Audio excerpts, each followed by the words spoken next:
Okay, so everyone, thank you for joining us. Kevin is going to be presenting on virtual matrix optimization and sequencing. If you haven't already muted, please do so. And Kevin, feel free to take it away. Hey, thanks, Jeff. This is a talk in the intermediate level. I'll just say at the outset, there will be concepts that I'm going to gloss over, that there are lots of great videos on, but hopefully by the end of this presentation, you'll have a better understanding of how to make your matrices look cool in your displays. So again, they asked us to do an overview. The presentation's about an approach to integrating high-resolution videos into Xlights layouts. There's lots of videos available, very good videos, about how to put a virtual matrix in your display, but very few about how to make them actually look good.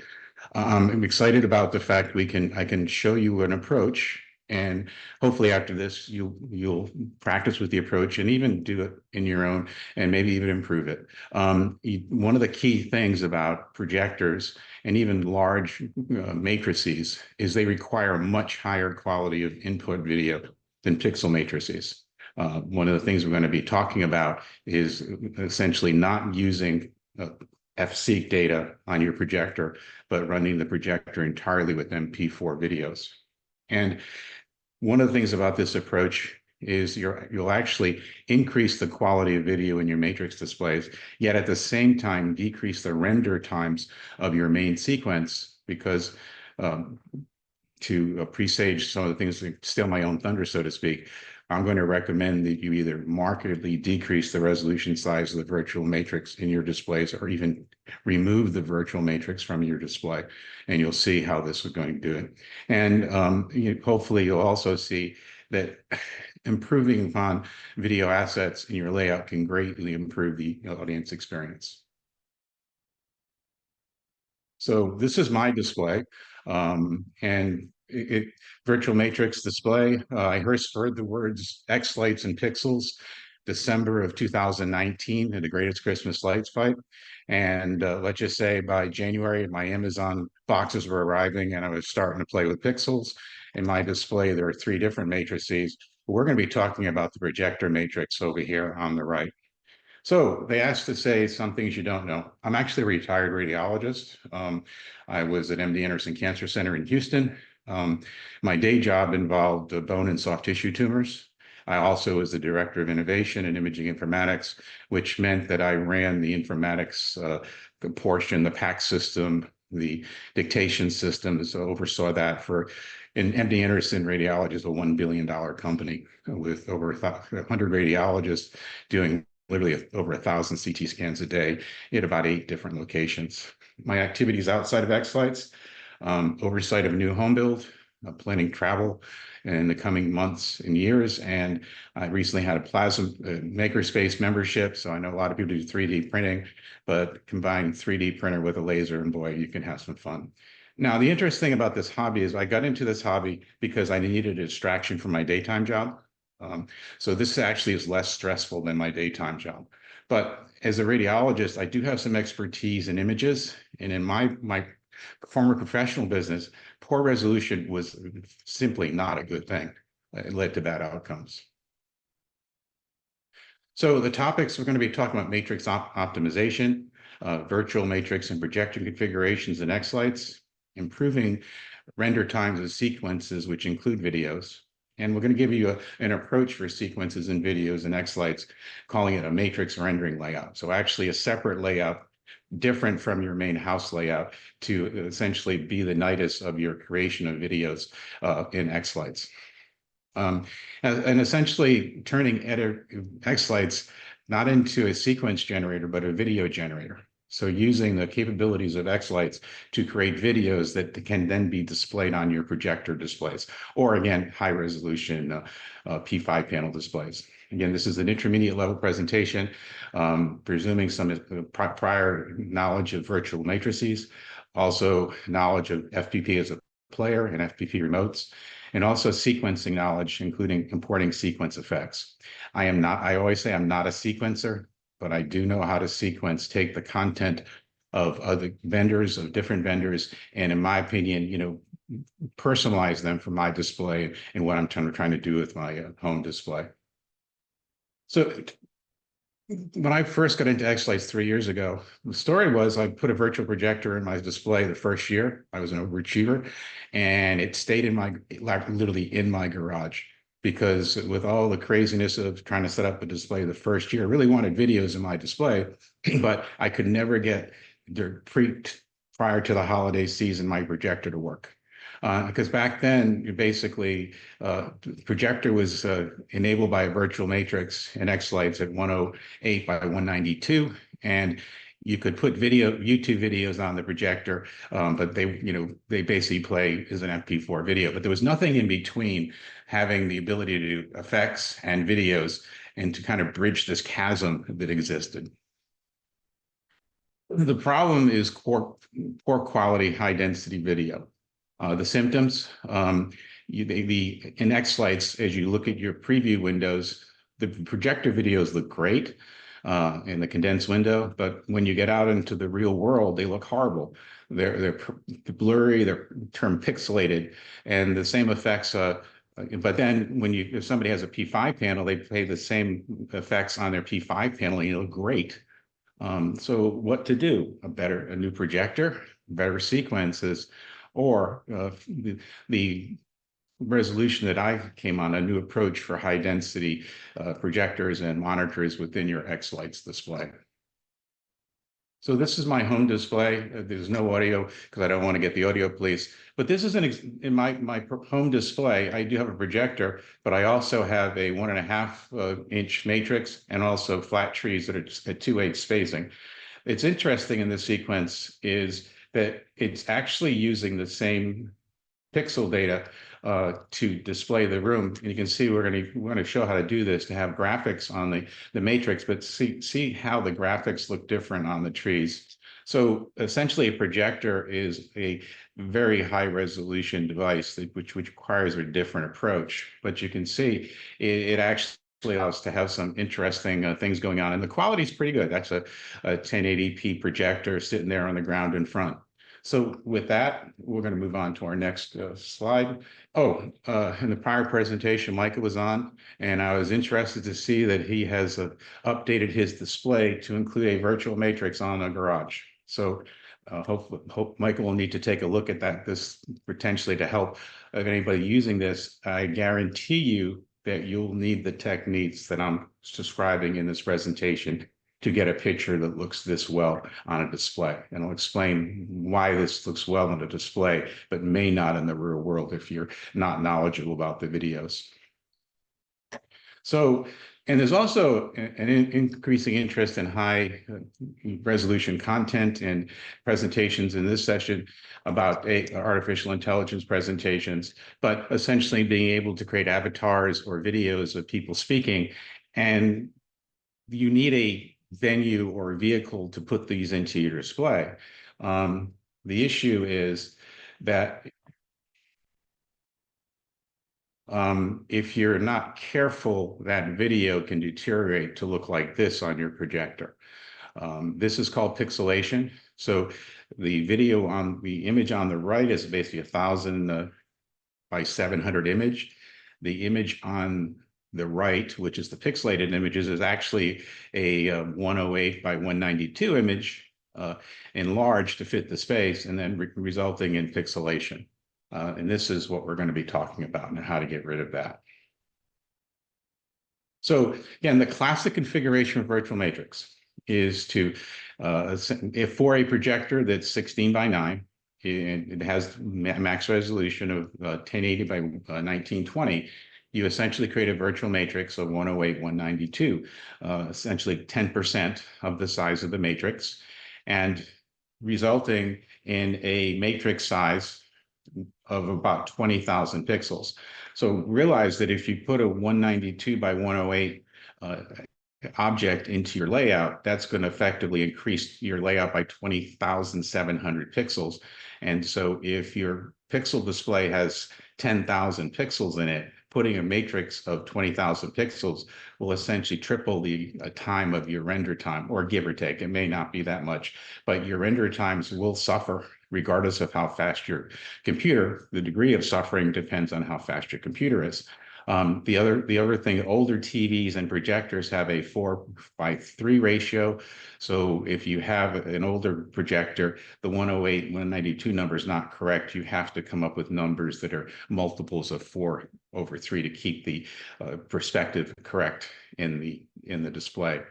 And then essentially what was recommended was to render your sequence to include the virtual matrix effects in the FCQ file, and then you play back the FCQ file by either FPP or Xschedule. That was the preferred way of doing it. And even if you could create a MP4 file and do the projector, but regardless of FCQ or MP4 at the same resolution, the outcome would be the same. It'd be pixelation, especially as you upscale. And fundamentally, the reason for pixelation is you're taking a device, you'll see on the next slide. Oh, sorry. You're taking a video of 20,000 pixels and magnifying those up 10 times to fill the screen. And then it's that interpolation step from a 10% to 100% that causes the issue. There's just not enough pixel data in a 192 by 108 matrix to drive a projector or a high resolution P5 panel. So I asked ChatGPT what causes pixelated videos, and it was, it was spot on. It basically is low quality source material is the bane of projectors. It also could be if your projector doesn't know how to upscale videos correct. So fundamentally, you need to have a video of high quality that's intended to be displayed on a 1080 monitor. And that's what we're going to be talking about for the rest of this presentation. And again, it's basically you take a video and, a pixelation, this is a definition also from ChatGPT.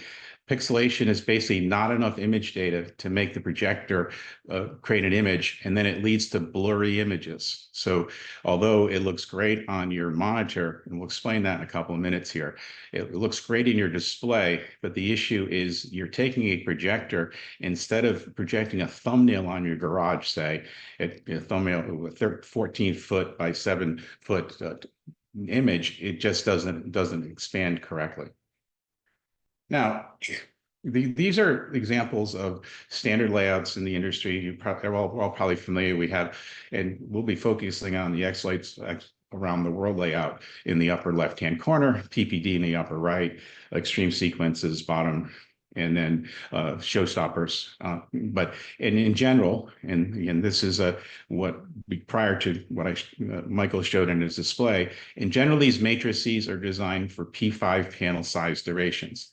They're not 16 by 9, and they have relatively low resolution. So even when you have a display that looks, oh my goodness, look at the pixel density. When you look at the numbers, it's relatively small. In showstopper sequence, very high density because they scrunch the pixels down to a very small on the screen, but that matrix is only 48 by 96. So one of the things you first have to do is to begin to move, if you're using projectors, or you need to match and to enable your home display to have the resolution of your native display vehicle and projector. And so, and this is an important slide in the sense that it shows, so if you look at a garage CP5 garage panel, this only has 3,000 pixels. Even a 6x6 P5 panel only has 73,000 pixels. But the projector is way up here in the other end, looking at 2 million pixels. Now, what could possibly go wrong when you're taking a low resolution object and expanding it up to a high resolution object? Dare I say, Houston, we have a problem, even though I live in Houston. But the problem is there's just not enough image data in low resolution matrix displays to drive high resolution displays. And the other thing is that if you try to have these pixel numbers, as I made a comment earlier about 20,000 pixels, we're going to be recommending a size you'll see in a few minutes of about 216 or even higher, but that's literally adding 82,000 pixels of information, or for those that still remember channels, 240,000 channels of information into your display. That will clearly deteriorate your render times.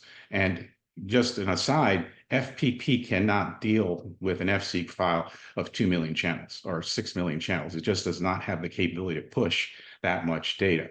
So we need another approach.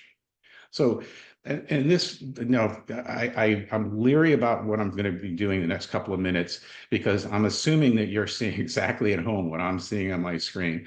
But what essentially we have here is, this is a fundamental problem with matrix displays in Xlights and then translated to your display. So this is a postage stamp image of a 108/192 display that is that you see in Xlights. But the reality is, if you blow it up to the entire screen, this is actually what it's going to look like. And this is the fundamental issue, that in Xlights, we use small postage stamps representations of our video devices, when in fact, and again, the projector is going to be projecting at 7.5 feet high by 13, 14 feet wide. And this is the deterioration. But again, it looks great in Xlights, but it looks terrible in my projector system. Now, if we try to begin to go increase, we can see that increasing the matrix size does improve the quality. Well, you can see it in these lines, solid lines. These are anti-alias pixelated lines. As you increase the resolution, the quality of the video will increase, and to the point where you'll get a much better image. And it's possible for overachievers out there to go up to 432 by, again, keeping the ratios 432. It'll look even better. So the question, one of the things, the take-home points of this presentation is, you're going to have to, in improving the videos, decide what resolution are you happy with on your display. And this is a great time of year to do that, because once you've, in my own personal display, last year I used the prior image. This coming year, I'm going to be moving up to 432, simply because it looks better, but I also have a much faster computer now that eliminates the issue with the longer render times of the videos, which we're going to be talking about. And so basically what we're going to be working on is to create a high resolution video for exported sequence effects on MP4 files. It decreases the upscaling artifact. It improves the appearances of sequences on the display. And the higher resolution, improves the display. But we're also going to conversely decrease the render time of our main display, as I've mentioned, by eliminating the projector high resolution size in your main layout display, and relying on much lower, if at all, just deleting the matrix from your display. Low resolution matrices do not, just conversely, this technique will not improve the resolution. If you have a pixel matrix of 50 by 30, it will not improve the video on that matrix. That matrix is limited by its pixel size. So this technique, creating high resolution MP4 videos and displaying them on low resolution devices, will not improve the video. They'll still be low resolution devices. So I hope that makes sense. And this also applies to video. So in YouTube, the standard resolution is 1920 by 1080 or 1080 by 1920. That's a good thing, because that's the size of our projectors. So we take this Crowder video. You can see it, this is hopefully on your own monitor at home. This video will display correctly and precisely on your projector. Now, if you're only going to do videos on your projector without effects, then hopefully it doesn't go without saying, but you do not need to render those videos. You just need to put the video onto your Pi player, which we'll be talking about, and then have that display. So if you look in the same situation applies to videos. On the screen, my video looks great, a postage stamp, but when you then display it to the larger screen, let's just say the quality is not there.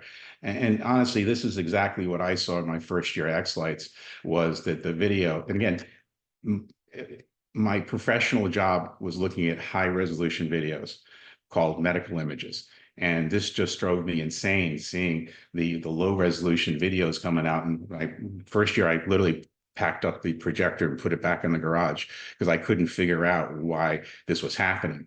But the same thing applies to the videos. By increasing the scaling of the video, it improves the quality.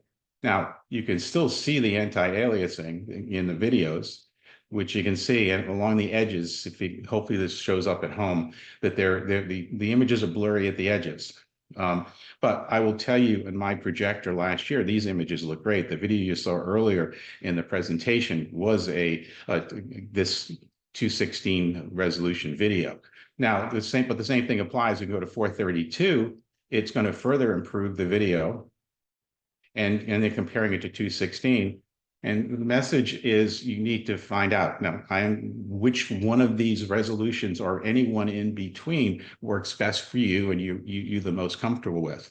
And that's something that I can't tell you. I can give you suggestions of what that number is going to be, but as long as it's a variable, in my opinion, an even variable, a percentage of the 1080 matrix, then that will, you'll settle on that and go for it. So, and this is just another slide showing the images side by side. And you can see as you improve, again, when the image size increases in size, the artifacts of the lowest resolution to 432 in this case go for it. Now, I will say I have tried this at home. I have rendered videos in Xlights at 1080 by 1920 resolution. And let's just say my computer wasn't happy, and Xlights told me that I was using about 30 gigabits of RAM, and be cautious. So I've done the test. I can't see much of an increase in quality going beyond 432. Now, for the overachievers out there that are thinking about a 4K projector, it might be worth exploring. But if I had a 4K projector, I would definitely probably be at 432 if you were going to go that route. So there's an alternative approach for HD matrix devices. So understand that if you have a Raspberry Pi, you have a dedicated Raspberry Pi as your video projector that plays MP4 files. There are no FSeq files on your projector device. High resolution MP4 videos at a minimum of 216 by 384 should be on that device. The key of this whole thing is that your video name, MP4 video name, must exactly match the name of the audio media file of Xlight sequences. And we'll show you how I accomplish that. So again, the other fundamental is the models in your display, your virtual matrix that is hosted by FPP does not actually need to be included in your Xlights display to go directly. One of the things that is an option we'll be showing in a second here is to include a matrix that is at much lower resolution than the 108 to give you a flavor of what the video is going to look like. But then again, or just eliminate the projector model entirely from Xlights. That's personal preference. The only people that see your layout is you. It's still going to look great in the yard. So just to talk about FPP a little bit, just to review, if you're going to put a matrix into your display and use this model, you'll use a virtual matrix model, FPP. And there is I believe in the next slide, there is a new model which is the FPP virtual matrix player. Video only playing projector, I think is the term. And so you put that in your display, set it up as FPP. You can, again, this is what a garage matrix is at 108, 192. But this is what a 27 by 43. In my own display, I actually have, my main display has a 27 by 43 matrix in the garage, just to let me know what's going on the video, but not at all affecting the render times, because at that level, you're looking at about 500 to 1,000 pixels extra just for that device. So again, there is a new model, I would recommend using the FPP video playing remote only option for your FPP device, and then have that Xlights only and set the IP address, and you're off to other races. One of the things that you'll have to do, and I know this, that is to get those video files to FPP. I'm aware of a possible way that FPP can do that automatically. I just find it easier just to drag and drop the video files once I create them into FPP, the projector module, and have them available to be displayed. And again, the video files. So I'm going to stop right here. I know I've described a whole bunch of content in the last 20 minutes or whatever we are at. And I do and don't apologize for that, because I'm trying to get this in. Let me see this. I can see chat now.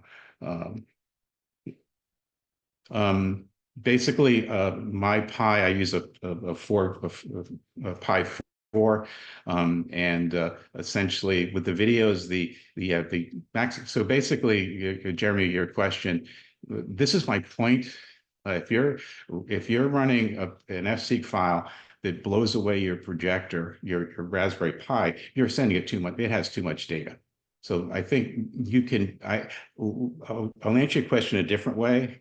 I have put, we've all put 1080p videos on our Raspberry Pi, and it just churns along, taking that MP4 file. So again, I think if you're talking the resolutions we're talking about, greater than that 108 resolution, you should be using videos. If you're using FSeq data for that, it's going to cause extra render times. It's just not worth the hassle. I think by switching to the MP4 file, you'll find that Pi will not crash. And so my projector is very happy with MP4 files at high resolution. That's the short answer. Any other questions or comments? Hopefully, again, this is not an introductory course. Of course, I'm hoping I'm building on stuff. So what we need is a video played in the background, but still over pixel data. Yes, but I'll show you that in a second. I think potentially a bridge through for that.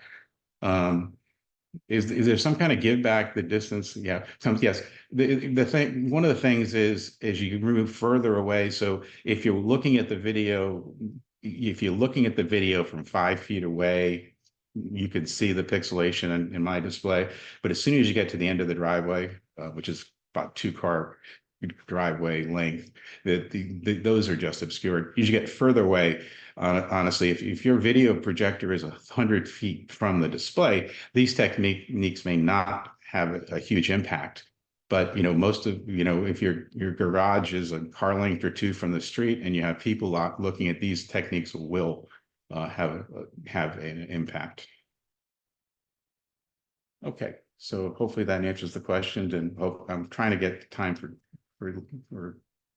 things. So one of the interesting things, I'm going to switch to my display to FPP. No, that's not what I want to do. File, open sequence, scaling fan. One of the issues that you're going to be talking about, and has actually been shown in the recent upgrade of FPP, as you increase resolution of displays, the videos or the effects may be different. So this is a display that has different size matrices. This is a 108, this is a 216, this is a 384. But as we play, so what this is a galaxy effect. It is the same effect on the different matrices. Again, it's not just the size of the matrix, it's the size of the image buffers. So the buffer here is, this buffer here in the 216 is 2 times or 4 times the size of the buffer here. And there are certain effects in Xlights that rely on the buffer size of the display device rather than just the size of the device. But in a recent version of Xlights, they've begun to address this problem. And there's a new, if we go, here's the fan effect. If we go to, why is it saying faces there? Here we go. So the fan effect, there's a new, for certain effects, I think galaxies, the fan is a one, and it'll probably be more in the future. But if we put the option scale to buffer, see how the image, so this is the 432 rendering matrix. If you see in the model preview, make that bigger, hopefully. So the model preview here, essentially by using that option, it actually fills the buffer. Again, we'll take scale to buffer, we'll turn it off and see it doesn't then, but if we put scale to buffer, and then it fills. And so the point is, you will see this is an option just came to, like, I think the last couple of versions of Xlights, which will enable you to scale effects, because that's one of the things you're going to be working on is, yes, this process I'm talking about is not free. It's going to take a little bit of work to massage the videos depending upon the complexity of the sequence, but I think you'll see that the work is worthwhile. But again, the 216, if we do the same thing on that one, buffer, make 216, you get the idea. So the thing is to keep that in the back of your mind. There's a newer option. There's going to be new options in Xlights coming or already in place to enable you to begin to scale your effects up to the higher resolutions. So we'll go back to PowerPoint.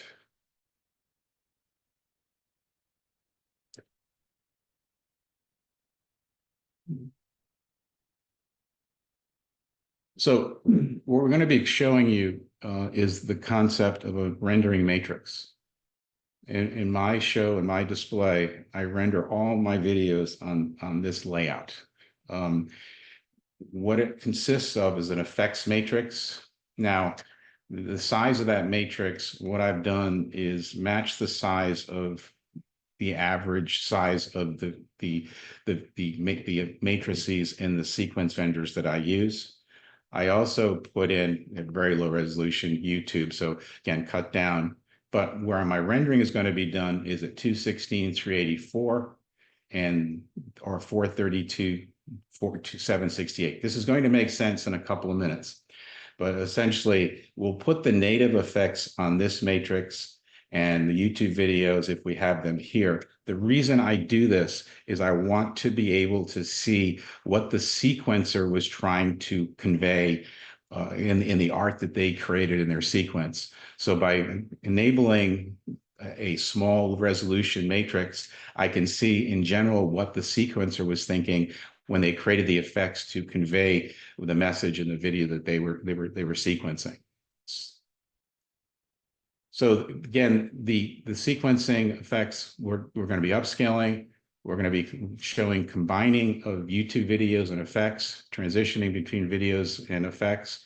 And we're going to use matrixing faces over the next couple of minutes. I've kind of alluded to this. If you're using video, directly using video from YouTube on your virtual matrix, you simply need to upload a full resolution video copy of that with the same name as your sequence, and it will display in your display with no further intervention. I think that's it. So we're going to Xlights. Now, I'm going to be using, in Xlights, I'm going to be using, simply because everybody has access to it, the Xlights Around the World display to explain what we're going on. We're going to be using Tammy Gee's version of Shut Up and Dance. So this is already rendered. So there is no audio here, but this is her display. But I want you to keep an eye here.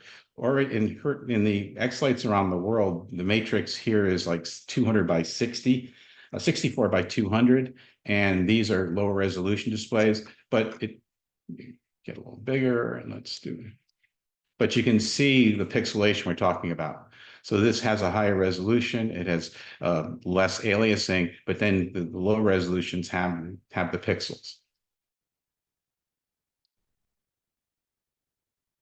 But one of the things we're going to do, so that's the native Xlights model.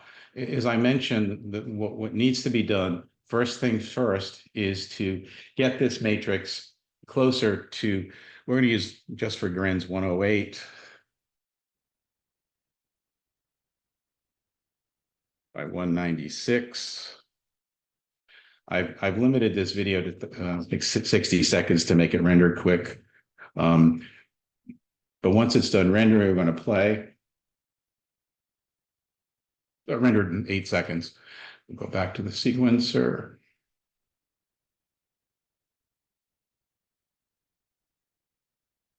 So now we see we've increased the video, and we see the effects haven't really, they look different. I mean, the effects on the higher resolution, surprise, have a higher and higher resolution and better quality to them. But again, even though this shows good quality, it's not good enough quality for Xlights to display on a projector. But one of the things, so we're gonna like go the other way though. So instead of high resolution, we're going to drop that projector down to 32 by 18, which is 2x 16 by 9. We're going to re-render.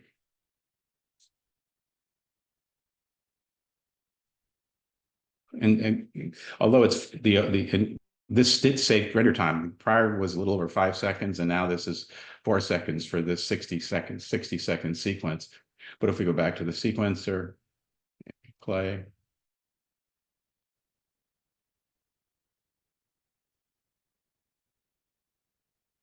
So you can still see on the image what's going on in the display. But so this is the concept of having a low resolution representation of the video matrix in your display. So you can begin to see the effects on it, but it doesn't, it basically, it's trivial. That matrix now is 500 pixels, which is half a PPD wreath. So again, the concept in your main display, and you can even eliminate this matrix entirely. We won't go that far today. So, okay, so you've done that. We go ahead and lower resolution. We save this sequence. So now one of the things you do not assign that you can assign the projector fseq file to your projector, but in my own display, when I'm rendering for whole house and getting to the other pies that I have, I simply do not assign that matrix to a upload device. It's just, it just doesn't need to be. So we're going to go back to our main matrix. So our layout here. We're going to open a sequence. We're going to go to walk the moon, the base, discard changes. So let's see if this plays right away. So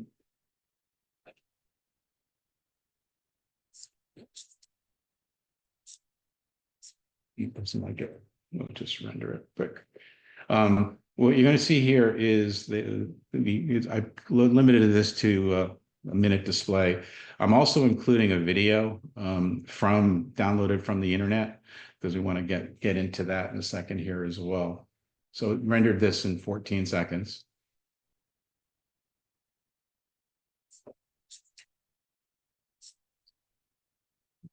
So now what we have the representation. Again, this is a low resolution video that conveys what the sequencer was trying to convey at in their main display, but also shows the sequence at 216 resolution. Now, in this case, this doesn't always happen. In this sequence, the point, there really isn't much upscaling done. The effects, at least in this part, didn't rely on buffer size, and so they're pretty much identical, albeit at high resolution. So the question now is, okay, I've got this video. Well, what do I do about it?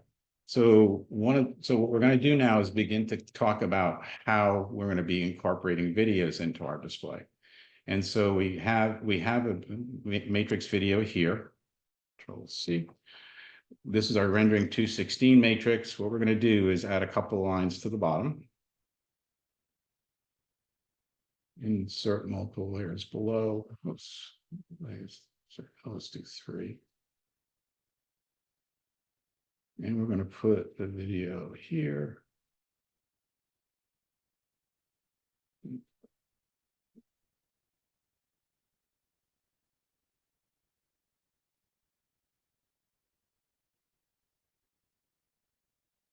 We're going to re-render that.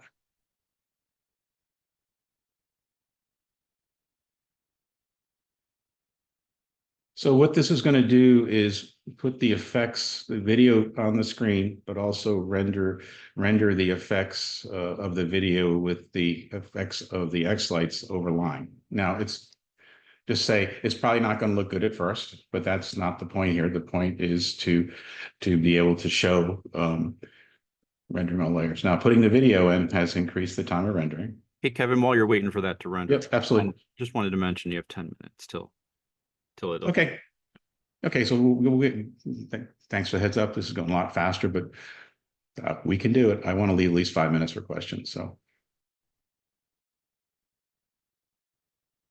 rendered clips.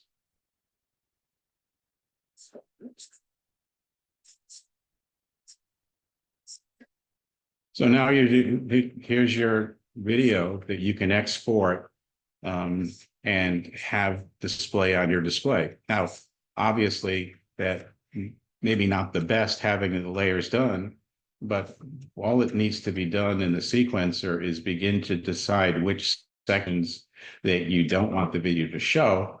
And the easy way to do that is with an off effect above the video. And it just displays them, and this gets rendered. Now, at this point, you're ready to, let's just say you've done your magic. If there's sections where you don't want to, we only want the video to show, you simply have to eliminate those effects in that section, and just delete the effects in that section out, and that will then have only the video playing. So you can alternate between the two. So with that, the next step is simply, and for the sake of time, we're not going to do this effect, but so basically you go to model, we've already rendered it, we export the model. Before I skip one step. So when I do create these effects, I always do it as a musical sequence and the sequence settings. So I have exactly the MP4 file that the MP3 file that's going to be used. Up and dance.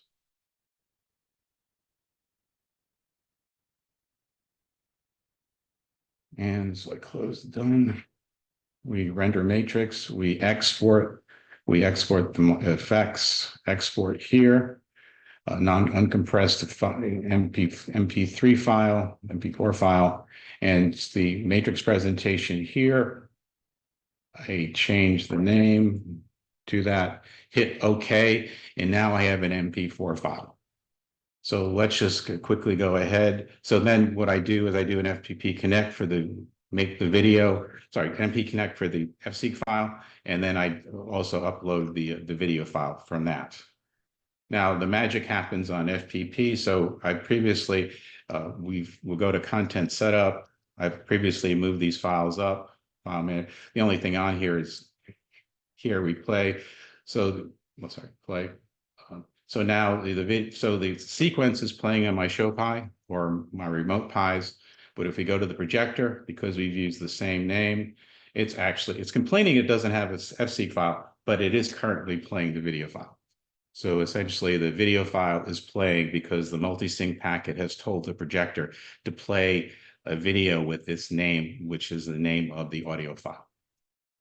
So, and that's basically the nexus of this, is to create videos. Now, one of the things you can do, I can just show one more thing and then we'll open up for questions.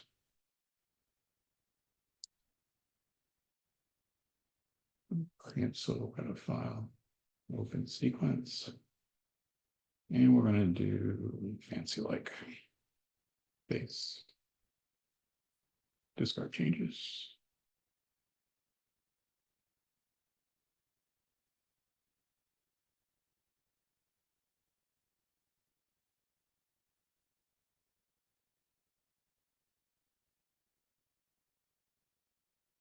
So this is fancy like, this is the video that came from Michael Schaffergren.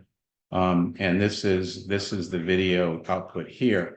To get ahead of ourselves, what we're going to show is taking this talking head face that on the matrix and then including it into our video. And so you can actually begin to have talking heads on top of your video. So this is another approach to take the video that was downloaded from the internet and then overlay objects, the face objects.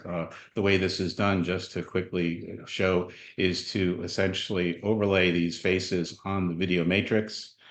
So you have your video below, and then you have your face objects above. And the magic of this is also we pull this down.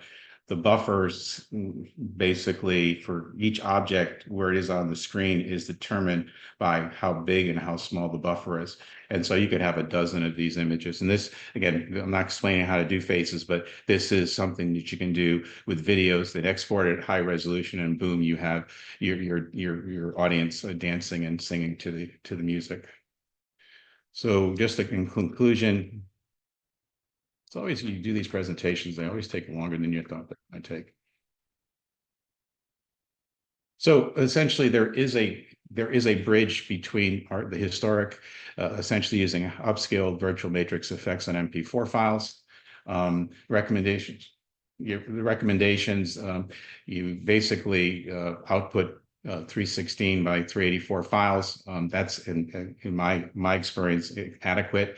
432 is upscale bigger, but the caveat is just use your own projector and see what you like. This is a great time to take your cars out of the garage, if that's where your virtual matrix is, and don't be crazy person in August putting your projector in the driveway. Take your cars on the driveway and put the projector inside your garage. It's just saying it's the same size. And then you can begin to understand how your own display works that. And then do not put these high resolution matrix in your main display, because it's just a waste of time and rendering time. Again, you can emit the projector, and then it's the video layout or the matrix layout which creates the video. So with that, I'll stop. Hopefully, I know this has been a lot of content, but hopefully that's important. So let's see. I'm going to look at your questions. Is there some give back? And so, Kevin, feel free to have people unmute if you'd like to take questions verbally. Yeah, absolutely. Is there some kind so thought FSeq was needed in the player to keep the timing? No, the FSeq is needed. Yes, the FSeq is needed on the player, but it is not needed. It also is not needed on the remote device. It'll keep the sync packets onto that video. Yeah. And for Chuck Ackerman, he has a matrix that is out of sync. I just let Xlights render it.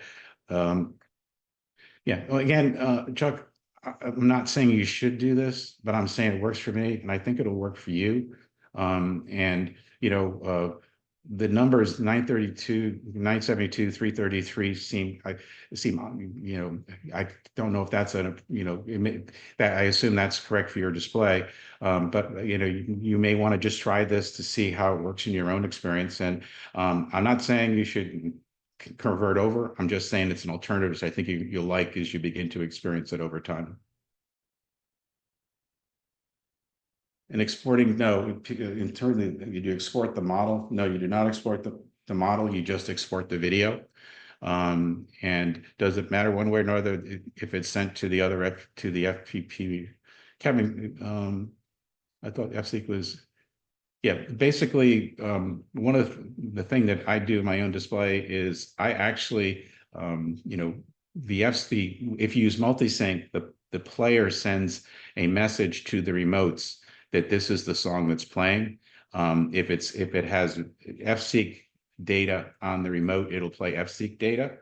And then if it's video file on the remote, it'll play the video file.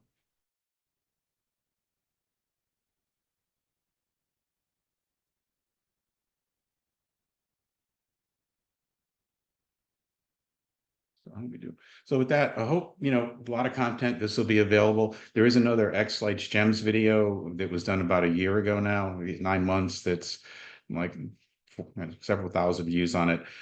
It's a complex topic, it's a lot of moving parts, but I think that for those that are beginning to get into into projector, on Amazon right now, you can get a really good 1080p laser projector for about $1,000 in Optima if you buy it used. But the other thing about projectors is, unfortunately, is that they're hobbyists called projection mappers, and they like the same projectors that we do. And so they, it is an investment. A good projector is about $1,000, but it's, $1,000 or 8 moving heads. I think you'll find you get much more enjoyment personally out of the high resolution video. Yeah, and then and to Jim, someday. So next year I'll show you an even easier way to do this, just presaging. Let's just say what I showed today is the manual way of doing it, but I have a much easier way to do this using Lewis scripting. So but it does take some time. But the cool thing, sometimes depending on the video, that it does take some time, especially if you have image objects. They all, I didn't get a chance to show, the image objects need to be rescaled. But again, that's just simple sequencing. And that's the reason for the 2 different size windows, to understand what you need to increase in size.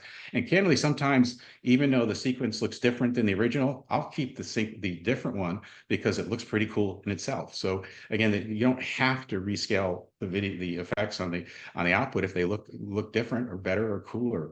So. Well, it's 1:50. I do appreciate your attention and enjoyed presenting this. Feel free to, my email address if you want to reach out. I'm on Facebook, but that's my email address if I can help anybody. Yeah, Michael, what I was referring, yes, the 1080 laser Optima model is what I have, a laser, the lamp model, but a lot of people, some other people, some people like the Epson, but in general, you want a projector of 4,000 lumens and has native resolution. And then, just like anything, you can, Ford or Chevy, it's going to look great if you spent you spent the time. Jim, send me an email and I'll be happy to share the deck if that helps you.